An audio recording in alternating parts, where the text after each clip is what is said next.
Welcome to the Ingleside Reviews Innovators Unveiled. We're thrilled to take you on a monthly journey into the minds behind the most cutting-edge products hitting the market today. From the coolest gadgets lighting up your Instagram feeds to groundbreaking services revolutionizing our daily lives, we're here to spotlight the innovations and, more importantly, the innovators. So gear up for an energetic and informative ride as we delve deep into the stories, the challenges, and the triumphs of the creative geniuses shaping our future.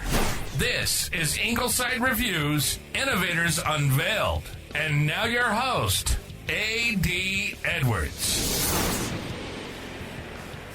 Hi, and welcome back to another episode of Ingleside Reviews Innovators Unveiled. Today, we're joined by Llance Kezner, the co-founder of Millie Sipping Broth, an innovative and award-winning product that has really redefined what healthy snacking is. You see, Llance and his wife have transformed a simple idea into a nationally recognized brand, earning accolades like the Sofi Gold Award. And their story is a testament to creativity, persistence, and the ability to identify unmet needs in the market. But before we dive into their journey, let's start by learning a little bit about Llance, who he is, what his background is, his inspirations, and how his entrepreneurial spirit came to life. Llance, welcome to the show. AD, that's a wonderful introduction. I hope I live up to it. Oh, I'm sure you already have, my friend. And thank you for coming to us. And we here at Innovators Unveiled, we want to give the message to those who are listeners that they can do what they want to set their heart out to do, no matter what obstacles and challenges they face. Every entrepreneur has that story. So that's what we're all about. So let me ask you this. Where are you from, and how did your upbringing influence your values? Because you got an interesting product.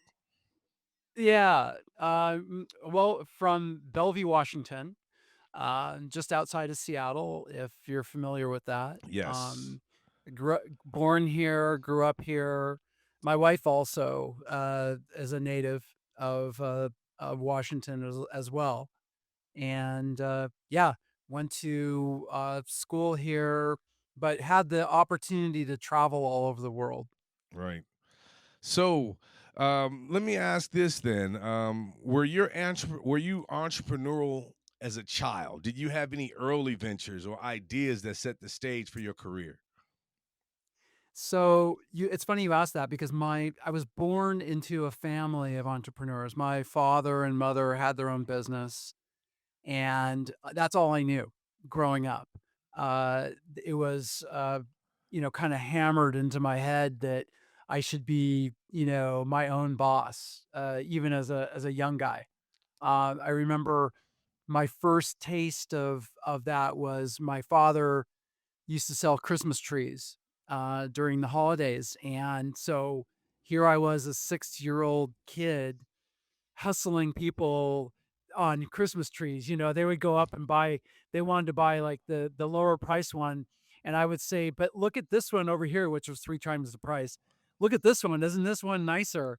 And, that was kind of my early entry into being an entrepreneur, which is you have to know how to sell and be okay with it. Yes. Yeah. And comfortable with hearing the word no.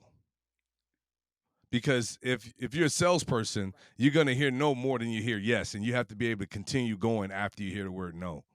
Although it was hard for them to say no to a 6-year-old. So, most of the time I got them to buy the more expensive Christmas tree. Llance, you must have been a cute 6-year-old, I'm sure. I was a little chubby guy. Well, that's still cute. So usually entrepreneurs, they're creative. So let me ask the question, what role did creativity play in your childhood, in your early years? I think that creativity, it's not something that I necessarily thought that I had. It just was there. Um, I think early on, I was always looking at ways in which I could, kind of entertain myself. This is all before video games and all this kind of stuff. So I was always looking for ways to kind of invent things, whether it was for my own, uh, pleasure or joy or whatever, or had this idea of maybe someone would want this. Um, my wife Lori also, and we didn't know this until we got, until later on in our relationship, she also did the same thing. It was really interesting how we both had that in common, where she would make little buttons to sell to people or t-shirts to sell to people.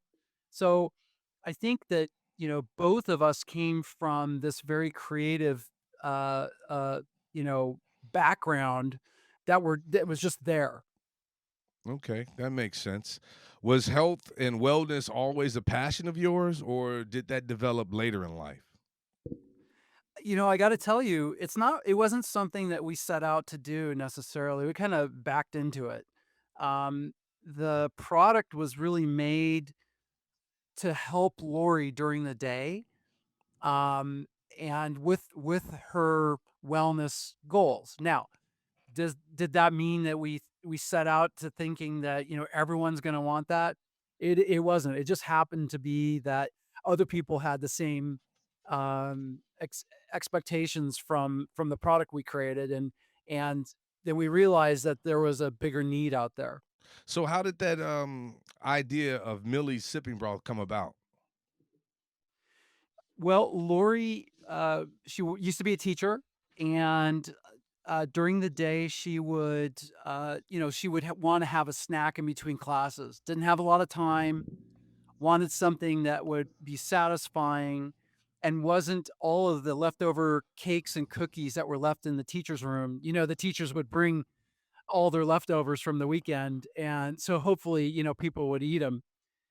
So she wanted something that was a lot healthier for herself. And so she used to bring a bouillon cube to school to have in between because she didn't want coffee. She didn't want sugar.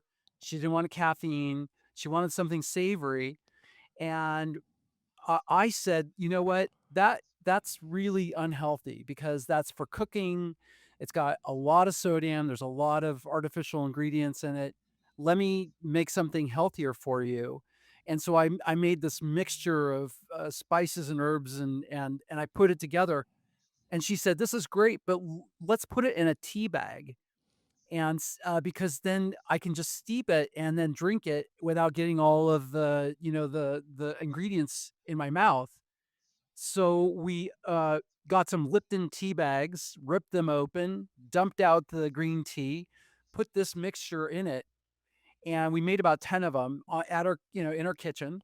And she took them to school, put some in the break room, and they were gone by the time she came back. And she told me, and I said, "Oh boy, I think we have something here."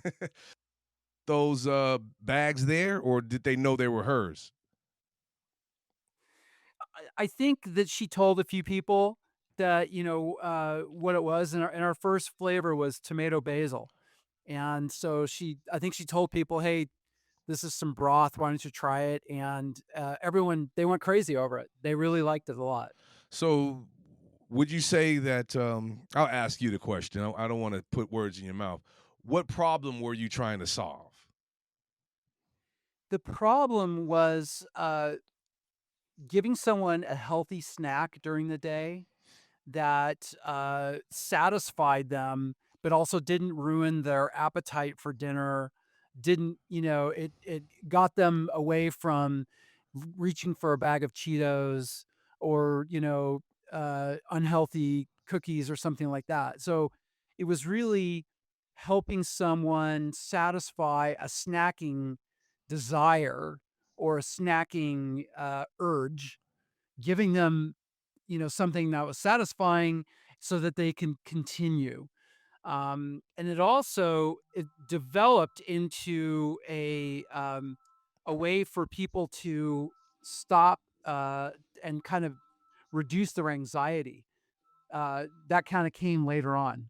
Okay, that makes sense because it's important for entrepreneurs to know that the best products are products that solve a crisis, solve a problem, or fill a void.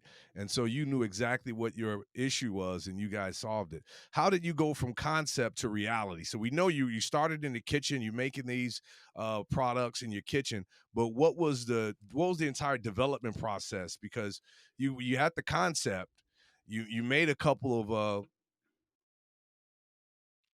sample products, but how did you to reality, to getting it out there on a regular basis? Because I'm sure you also have a job at this time, right?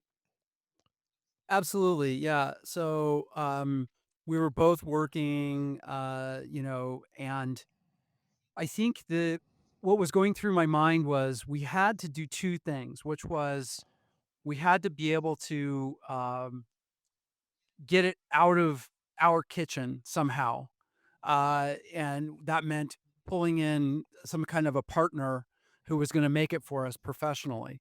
In this case, it's called a co-packer. Mhm. So, we had to be able to get it as quickly as we could to a co-packer, but at the same time, we needed to get feedback from people who would actually pay us money for it.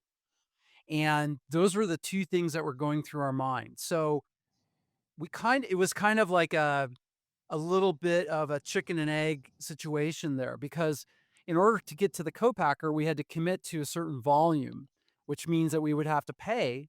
But the thing is if we didn't know if someone was actually going to pay for our product, we didn't want to, go that way. So we kind of were doing a little bit of a chicken and egg, and so we created in a lot of products, people will call them MVP, which is a minimum viable product, which is it's something that basically, the packaging isn't perfect.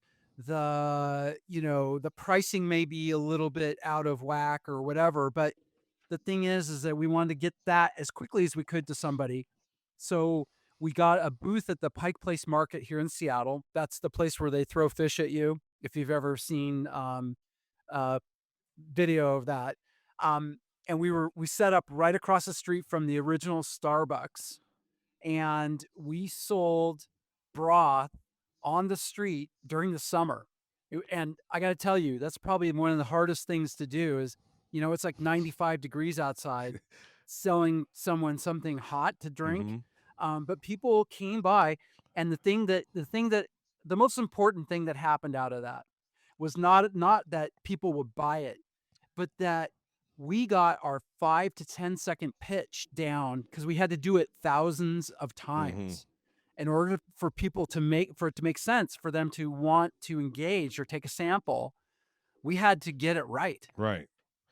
That sounds like some exciting times.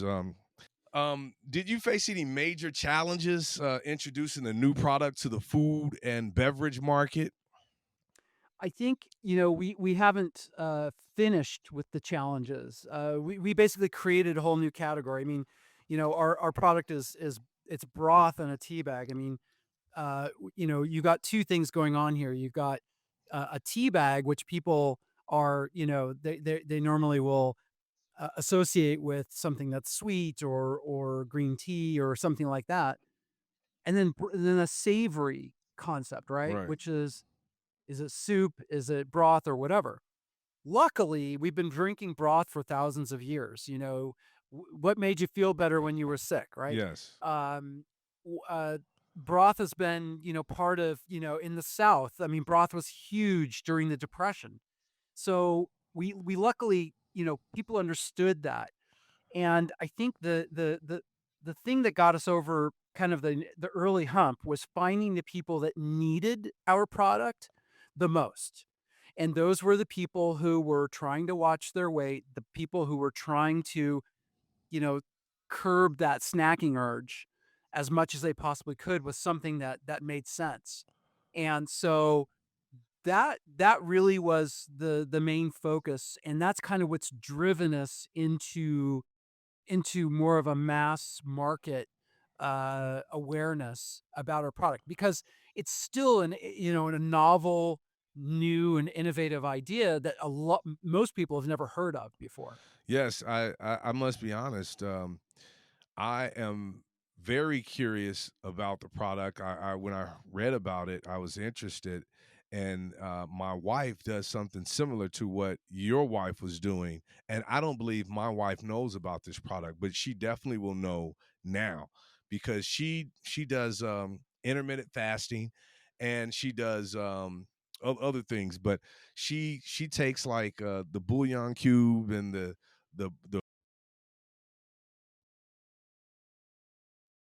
that she'll have an opportunity to get different flavor broths. I'm thinking she'll be excited.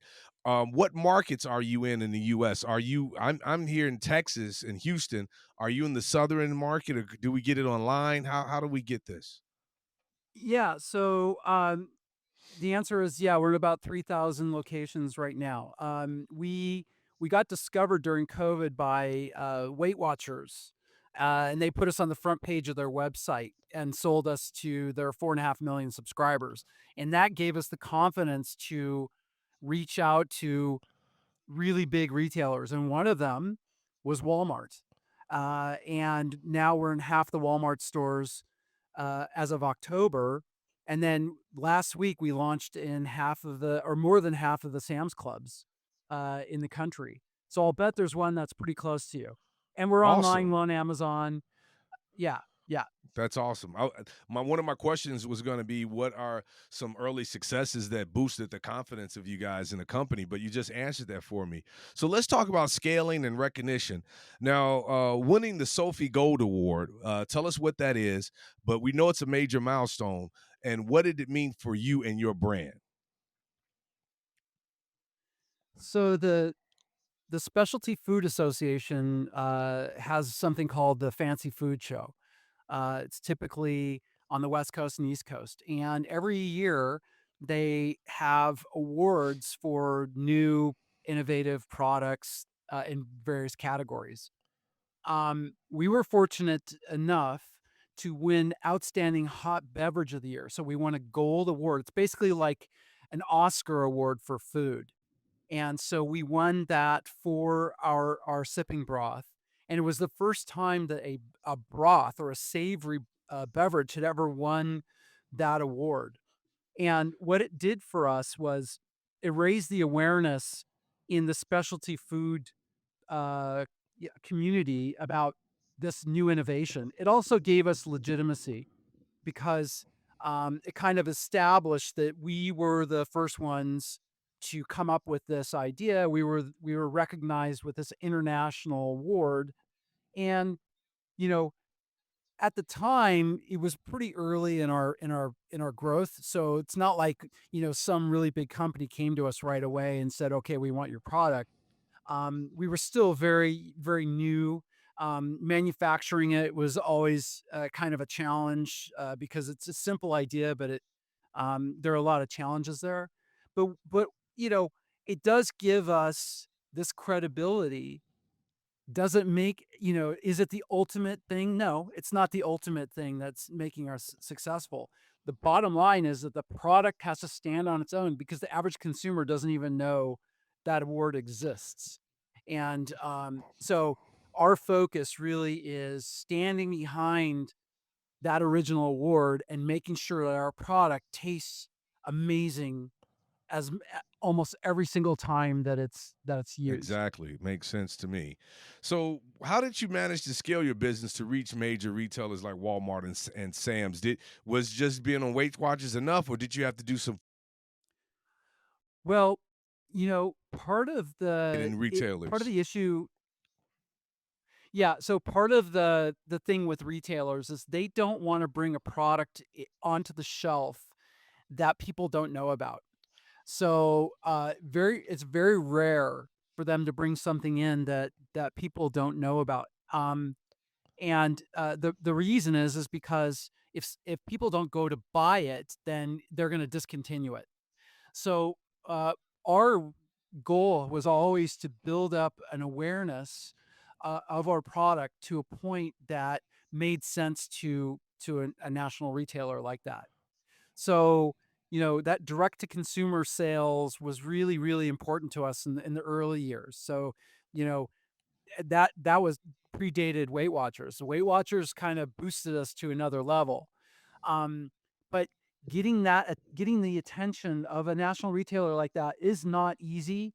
And we were fortunate enough that Walmart had something called an open call, and an open call basically was looking for products that were made in the United States.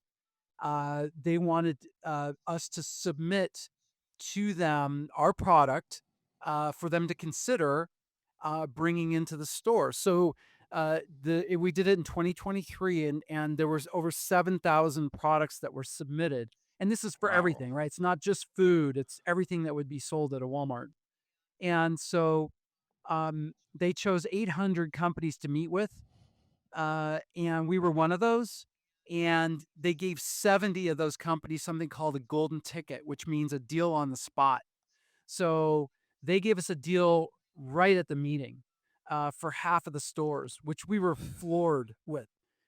Then it then required us to make enough product to be able to meet it, Right. which took us a year to get ready for. So we were making more product in a week than we had made in an entire year. Wow. That's an awesome story. Now, how important was the customer feedback in shaping the evolution of your products? I think that it was critical in that. I'll give you an early example. The product we used to call the product Millie's Savory Teas, and the customer feedback on that name really told us something. They basically said, "What the tea part of it just didn't make any sense," because they were thinking, it's gonna be sweet, it's gonna be something like that. And then when they tasted it, they go, "Wait a minute, that's not tea." And we saw that eye to eye with these people at the Pike Place Market. And so then we quickly realized that we needed to change the name to Millie Sipping Broth because it was more in line with what they were expecting. The teabag part of it is still something that's a little, different for people, but they gotten over that part. The other part was, what do people use it for, and who needs to have our product? And we really were very focused on the feedback we were getting from people about the need for the product, so that we could focus our messaging to those people. Okay. All right. So it's all a process that you had to you really got to think in motion and make decisions in motion when these things come about. You can't I guess you can't anticipate every situation that might arise. So you got to be flexible. No, no, that's why it was most important for us to get it out in front of people to see if they would buy it, Right. because that tells you so much right up front. Uh, does the name make sense? Does the idea make sense? Does the price make sense? Do you like the quality of the product? You find out, and you can't plan that out. And the problem is, I think a lot of people, they try to plan that out. It doesn't work. You really have to just go for it, Right. and then kind of take it as it happens and be nimble. Yes. Now, what role does innovation play in your business model and in your product development? So our focus, my wife and I, are solely focused on innovative ideas. We are not trying to reinvent something that already exists. The reason for that is there are enough people making barbecue sauce, to fill the entire planet. We're not trying to reinvent those things. We're looking for ideas that really make sense, that not are just improvements on existing things, but things that you kind of look at and go, I can really sink my teeth. I can imagine myself spending 10 years on that idea. And that's why we came up with this. We had a little bit of experience doing that before we came up with this product. We had a couple of other food products that were also very innovative, but we learned kind of to adjust to, because the market for those was too narrow. And so this really was a much broader market. So speaking of different markets, there's so many things out there, like you mentioned, barbecue sauces and whatnot. But you're in the health market. You're in the health industry of the food segment. So when it comes to sustainability and health, how important is it? Is the health consciousness of the or the aspect of health conscious when it comes to your product and its success? The our product is vegan, and so, from the get-go, we're all plant-based, all, not using any animal protein or anything like that. So that off the and we didn't do that for any kind of, reason other than the fact that, Lori, my wife, is a vegetarian, and then we also realized that the protein didn't really add any flavor to the product. Subsequently, we realized that the importance of having an all plant-based diet, and this is a while ago when we did this. It was before everything started kind of coming up plant-based. We realized that that really was the trend, that people really were seeking out that, to eliminate, animal proteins as much as possible so that they could, kind of have a healthier lifestyle. And so that really, set a standard for us, and realizing that that's gonna be pretty important.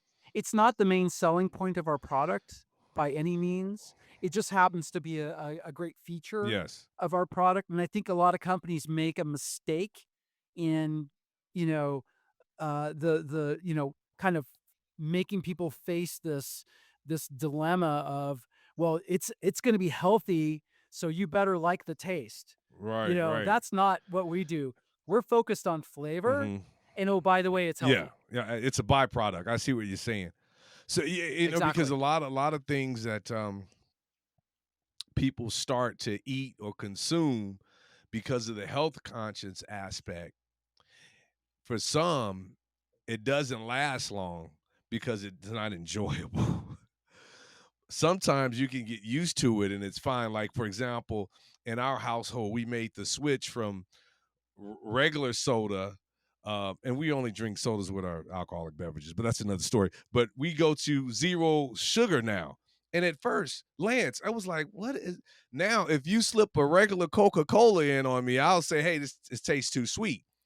But a lot of times, the healthy is not something that people get used to and they just fall off the wayside. So I'm glad you focus on flavor, and it's very fortunate that it's also healthy. Now, do you promote any things with the environment with because there's veganism involved? You a lot of people that are the tree huggers and they love this kind of stuff. But it's good to know if you do. Well, like I said, the byproducts of what we're doing are advantageous in many ways, health wise, also for sustainability. So because it's plant based, we're not using, it's not as big of an impact, On to the earth. Yeah. Also, there's a lot of broth that's out there that is made ahead of time. It's liquid, Hmm. right? So it's liquid in a Tetra Pak, uh, container that's shipped to a store. We are a dry product that you add water to after you I buy it. never thought about that. So That's a good point. it's a huge cost savings to the end consumer, and just think about it. Thousands of gallons of water are not being shipped Right. across the country. You already have water, Yes. right? And we use recycled, cardboard for our packaging. So there's a lot of that we have built into that. And I mean, we've had, opportunities to do things like K cups, Hmm. which are really, really, right now the technology is really not great for the environment, with all the plastic that's Right. involved that you can't recycle. And so we've avoided that to stick to, this, kind of, paper bag with, plants in it basically. Let me ask this about I know your journey's just started, you and your wife, but along the way, What so far has been the most rewarding moment in your journey as an entrepreneur? I think the everything is difficult. There are a lot of difficulties. I mean, most of the time now we find ourselves solving problems that arise, because of various things and with an eye towards growth. Um, and I think that, some of the most rewarding things are when we think of a new market, let's just say uh, hospitals, company break rooms, even airlines. If we're thinking about putting our product into those new markets and we get a response which is positive, that's massive. Yes. We have the opportunity to work with a very large hospital system because they really like the ability to for you to make a fresh cup of broth right on the spot. And, instead of getting salty water, which is normally served to people in their bed, which makes them angry, right? So that's the first thing that's really rewarding is getting that response. The second thing that's rewarding, and this happens probably on a weekly basis, is that phone call from a person who said, "I found your product at Sam's Club, and I can't tell you how much I enjoyed the flavor. This is amazing. I'm gonna serve this to my cousin or my aunt who's going through chemotherapy because I think this might be enjoyable for them." That really, above all, makes us feel incredible that we know that, we don't know these people, right? They just picked our product up. They trusted that it might be something they're interested, Mhm. and they went out of their way to tell us, how much they like it. And we get those comments. People will call us or email us every week, and that is just the most amazing part of That's this. awesome. That's really of the product. Are there any decisions you wish you had made differently, Lance? I think that you know, part of the growth process is making mistakes. You have to make mistakes, learn from them, and then avoid them going forward. I don't think that there's anything I would change because we wouldn't know we wouldn't know what the lessons are. Uh, really early on, there was a major, very large company here in Seattle that wanted to put our products in their break rooms, and we tested it out for 6 months. The problem was that the company that was making our product for us was burning the ingredients, Mm. and the quality of the product was terrible. Well, I Yeah. wasn't telling Right. anyone because we didn't want the opportunity to go by. Right. Right. And, so, you know, maybe I should have said, "Hey, we're not ready yet. Let's can we get back to you when we solve this problem?" But, aside from that, pretty much, you need to learn where the trap doors are, really. That's true. That's what most entrepreneurs say. They learn you fail just so you can succeed. That's what it's all about.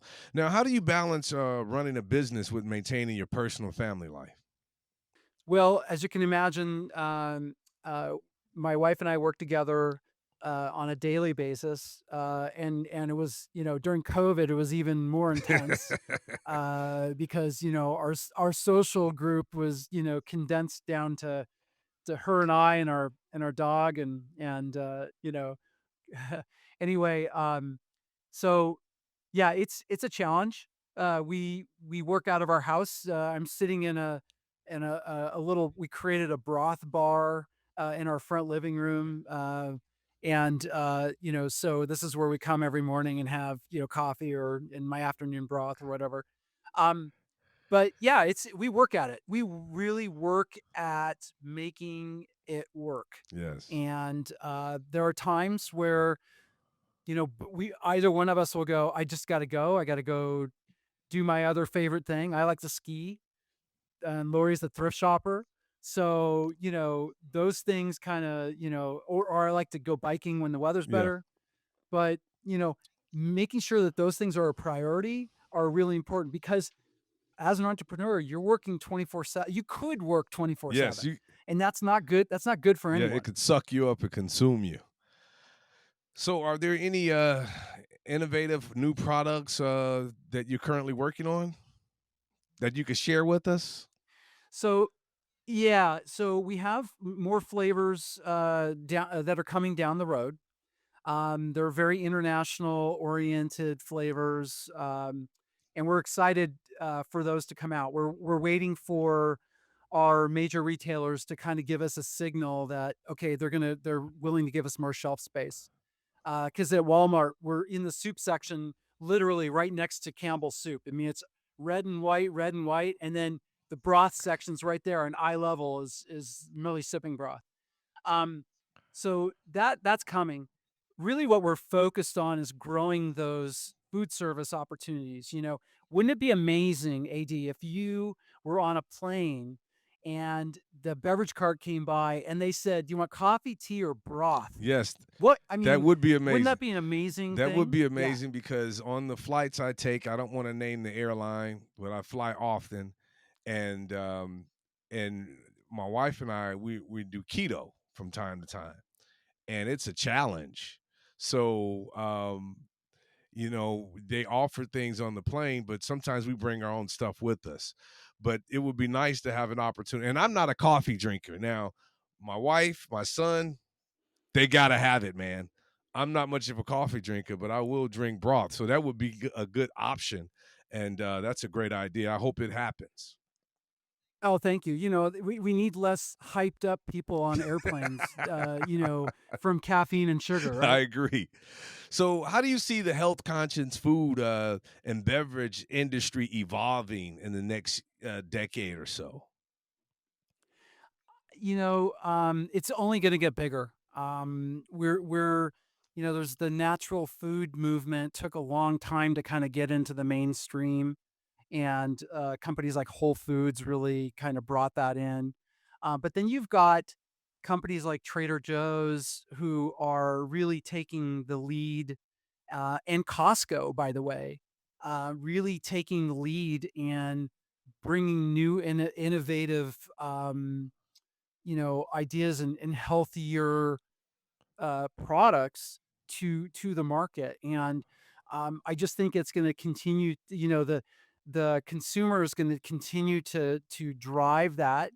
The younger consumers, right, the Gen Zs, Gen Alphas that are coming out, they're growing up where healthier products are the norm now.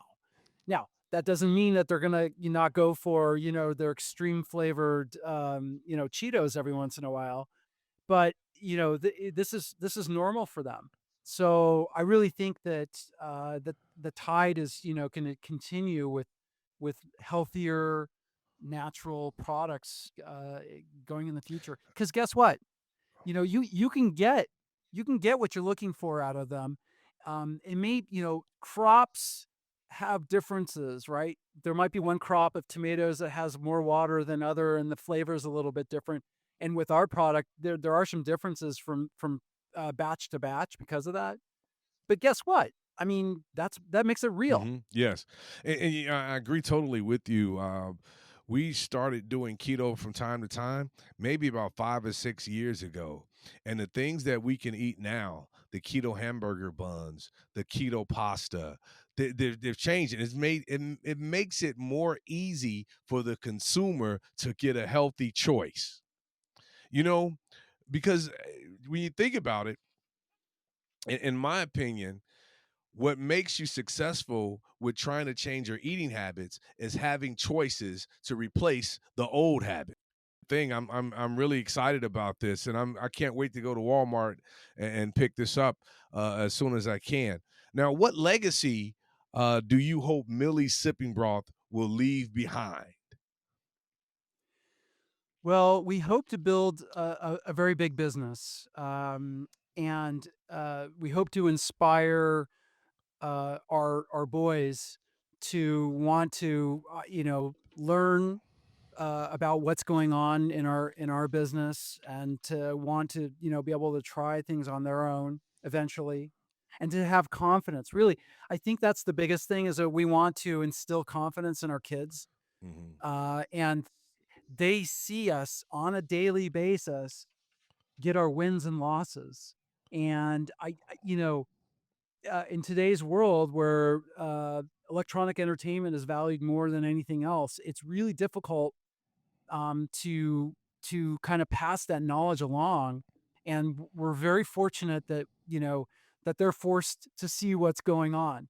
Um, does it make it easy for them sometimes? No, because there are times where there are challenges that we face that make it so we can't travel, or there might be a problem that interrupts something else. But I think you know that building a generational knowledge base and a lifestyle for our kids is really what we're trying to do. Excellent. So finally, Llance, what message would you like to share with listeners who are aspiring entrepreneurs themselves? I think that you should uh, really follow your passion with guidelines, and the I what your idea is today will not be what it is at the end of next week. And just get used to change. um, be willing to listen to people who will pay you for your product and focus on that word, need your product. And align your idea with those people, and you will figure out where your product needs to be, where it belongs, and the kind of the path that it needs to follow in order for it to get you what you're looking for. And then have a loose idea of what your goal is down the road, because it will change. There's never going to be an absolute in what you're pursuing, but have a loose idea of what is the satisfaction level you're looking for. Can you do this for the next 10 years?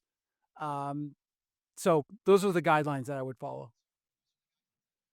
That's good advice.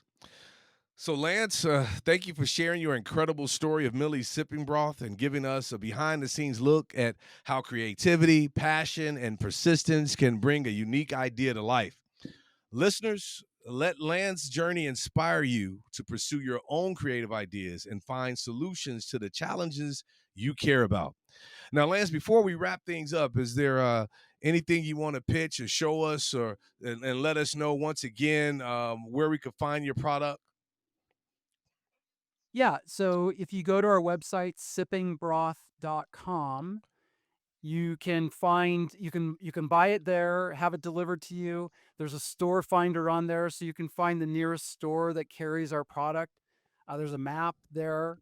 Or just sign up for our newsletter, because we have cooking ideas, we have recipes, we have little contests that we run from time to time. So definitely get on our mailing list there, so that we can communicate with you and show you how to use the product. We have great social media. We have all kinds of fun videos showing us using the product. And I got to tell you, AD, I think when you get our product, you're going to need to try it in a margarita, because savory margarita, I'll get an offline. I'll give you the recipe for that, but I think you'll like that too. That's awesome. Yeah, I think I will. Llance, thanks again for coming on our show. And to your listeners, please don't forget to subscribe, share, and rate this podcast. Until next time, I'm your host, A.D. Edwards, signing off. You've been listening to Ingleside Reviews, Innovators Unveiled. Our passion is to take you on a journey into the minds behind the most cutting-edge products hitting the market today. It's an honor to have on the show the creative geniuses shaping our future. We hope you've enjoyed the show. If you did, make sure to like, rate, and review. Hit our website at inglesidereviews.com. On Instagram, YouTube, and TikTok at Ingleside Reviews. And on Twitter at Ingleside Review. See you next time.